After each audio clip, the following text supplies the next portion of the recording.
கிருஷ்ணகிரி மாவட்டம் பாளைக்குளி கிராமத்தில் பொதுவழிப்பாதை ஒரு சில நபர்களால் ஆக்கிரமிப்பு செய்யப்பட்டுள்ளதால் ஆக்கிரமிப்புகளை அகற்ற வேண்டும் என கிராம மக்கள் கோரிக்கை விடுத்தனர்.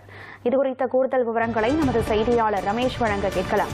வணக்கம் ரமேஷ், அங்கு பொதுவழிப்பாதையானது எந்த ஆக்கிரமிப்பாளர்களால் ஆக்கிரமிப்பு செய்யப்பட்டிருக்கிறது? இந்த ஆக்கிரமிப்பானது எத்தனை நாட்களாக நீடிக்கிறது?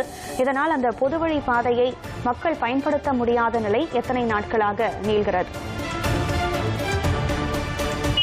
கனகதாரா, கிருஷ்ணகிரி மாவட்டம் காவேரிப்பட்டினம் ஒன்றியத்திற்குட்பட்ட பாளையகுளி கிராமத்தில் சுமார் 4000க்கும் மேற்பட்ட பொதுமக்கள் வீடு கட்டி வைத்து வருகின்றனர். இந்நிலையில் தோப்பூர், கணவாய்மூலை, குட்டூர், எருமாம்பட்டி உள்ளிட்ட கிராமங்களுக்கு இந்த பொது வழி தடத்தில் தான் செல்ல வேண்டும்.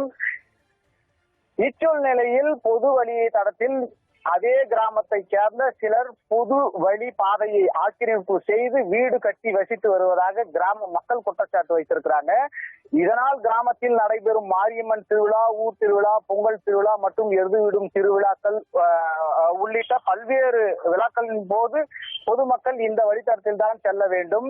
எனவே ஆண்டு காலமாக பொது வழித்தடம் எந்தவித சிரமமின்றி பொதுமக்கள் வந்து செல்ல ஏதுவாக இருந்தது.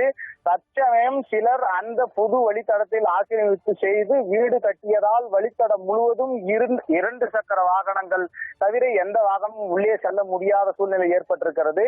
இது குறித்து வட்டார வளர்ச்சி அலுவலர் மற்றும் வட்டாட்சியர், மாவட்ட ஆட்சியர் உள்ளிட்ட அரசு அதிகாரிகளிடம் புகார் மனு அளித்தும் இதுவரை எந்தவித நடவடிக்கையும் எடுக்கப்படவில்லை என மக்கள் தெரிவித்து வராங்க.